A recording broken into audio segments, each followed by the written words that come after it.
Hey guys, this is Vin, back for some Hearthstone for free, budget deck techs. This is going to be the third deck tech. This is going to be Ramp Druid, and this is going to be a little bit different than all the others. All the others are going to be 200 dust or less. This one's going to cost a little bit more. And the reason for that is instead of running the 4 or 5 commons, I'm actually running 8 commons. And the purpose for this is so that when we get on the upgrade progression, we can quicker get to the cooler rare minions. As you know, every rank we go up, we're going to add 2 commons. Well, we're going to do that for the first couple ranks on this deck, but after that we're going to start doing 1 rare instead of 2 commons. I feel this is still within a reasonable budget. This costs maybe 340 dust, I think, right now. Still is not very much. It's significantly less than a legendary, the cost of a legendary. So you shouldn't feel too hard pressed to kind of get this, and I'm taking advantage of a lot of the free minions that you're already given. So let me quickly go over. This is Ramp Druid. It may look like Cthulhu Druid because I have a Cthulhu in there and then 2 minions that buff Cthulhu. But the main reason for that is that Cthulhu is free when you open an Old Gods pack, and so is Beckoner of Evil.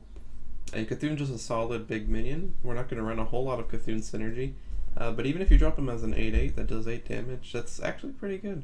You don't have to commit too hard to Cthulhu to actually run him and it be good.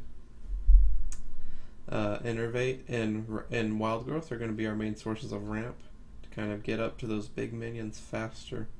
Enchanted Raven is just a good 1-drop that you get for free if you go to the Karazhan Adventure and play the opening wing, which you can do for free. Ooze is just, again, we're pretty much always going to be running Ooze in these budget decks because he's just one of the best 2-drops you get for free. A Novice Engineer just kind of help thin out the deck a little bit and get to our big guys whenever we get lots of mana. Already talked about Wild Growth. It's our ramp. Late game it'll draws cards. It's really good. Wrath is one of these kind of essential commons that we really wanted. That can draw us cards and remove stuff early game. It's just very versatile. Cleric is just kind of help round out the 3-drop area. Tar Creeper is our Ungoro common. This card actually isn't super necessary.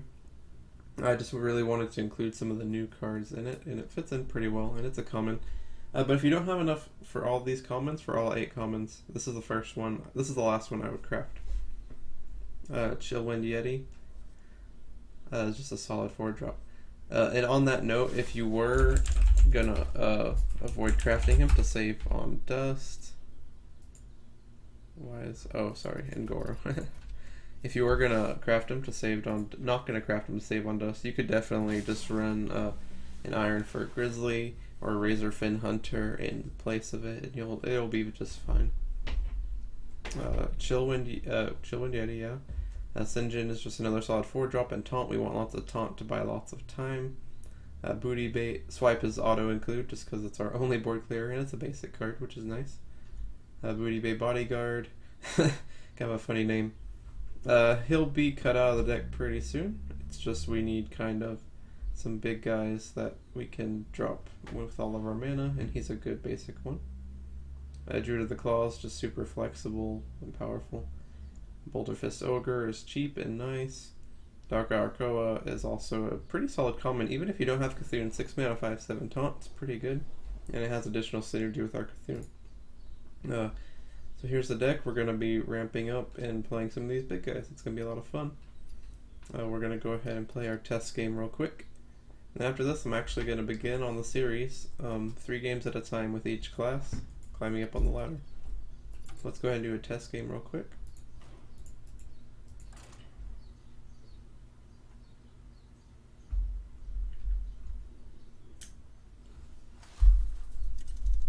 So again, I'm going to be playing all 3 decks on this account, and I'm going to be rotating between them. I'm going to do 3 games on the Aggro Hunter first, then 3 games on the Combo Shaman, then 3 games on this list. And every rank I go up, I'm going to upgrade all the decks. Okay, let's talk mulligan strategy. I'm going to go ahead and mulligan all these away. We're either looking for our 1-mana creature, we're looking for a 2-mana creature, or we're looking for our ramp with Wild Growth and Innervate. That's really all we want in our opening hand. And this is really nice.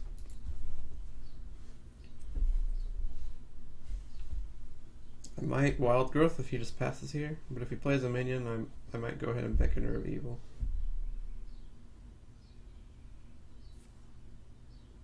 Like he's coining out something. Okay. So I think I'm gonna hold off on. Oh, Wrath is really good. That does change things.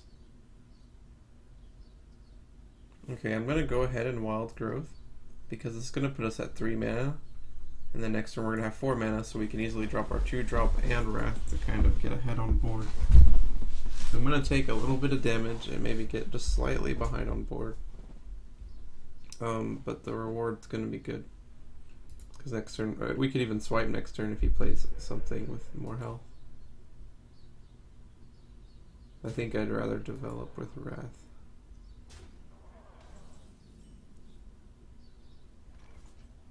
It is interesting. I'm gonna hold on to my swipe. I don't think I need to use it just yet. Now I need to decide if I want to kill the Flame Tongue Totem or these guys. I think I'm gonna go ahead and kill the totem just because it applies so much pressure. And that my one chick can trade with both of these. I can even hero power still, and I can swipe still if he just goes face and plays a 3-drop. We know he doesn't have coin anymore, so we can play as if he's gonna play a 3-drop. I'm gonna guess a Spirit Wolves. It's probably the most common Shaman 3-drop right now. But we are in rank 21, so the decks can be pretty unpredictable.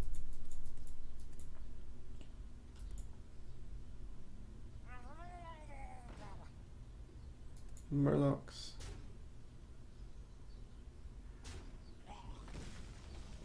Interesting choice. I'm tempted to swipe just to get ahead on board. I think I actually want to go ahead and fill out all my mana, utilize all my mana crystals, save swipe for whenever I can get a lot of value out of it. Use my hero power just to kind of clear and get ahead. I don't want to trade my 2-2 into the 2-1 just because that's bad value. So that damage will go face.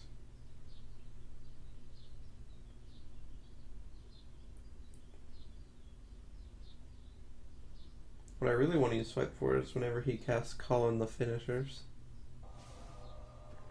I'm really glad that he hexed that because we're playing a lot of big minions in this deck.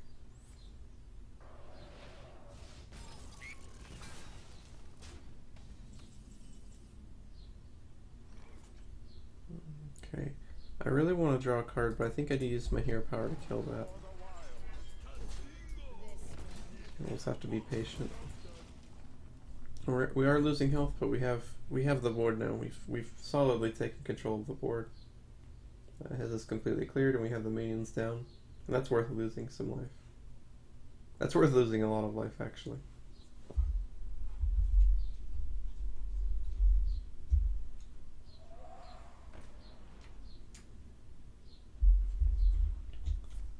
That's an interesting choice. I might just go ahead and swipe here. I don't necessarily want to take too much face damage against this guy. Could be running a lot of burn spells. And it fits into my mana curve just fine.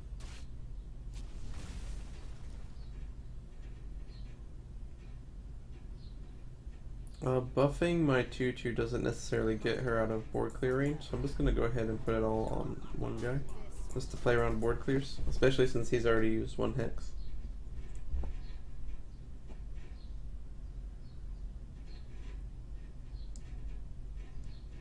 And I think this is going to be a solid victory. I'm going to go ahead and start recording on the climbing series, and yeah, I hope you guys look forward to seeing that. Well, let me know what you think about these 3 different decks, which ones you find the most interesting, which ones you're going to be crafting, maybe even just some ideas for improving some of them. Let's go ahead and draw first. That's a pretty nice draw. I think we can ignore his 1-drops at this point. We can just go in for the kill.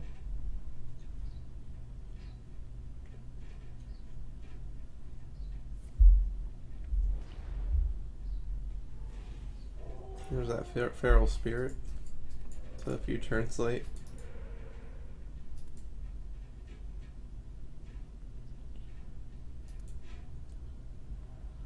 No, he probably shouldn't attack. He probably should just wait.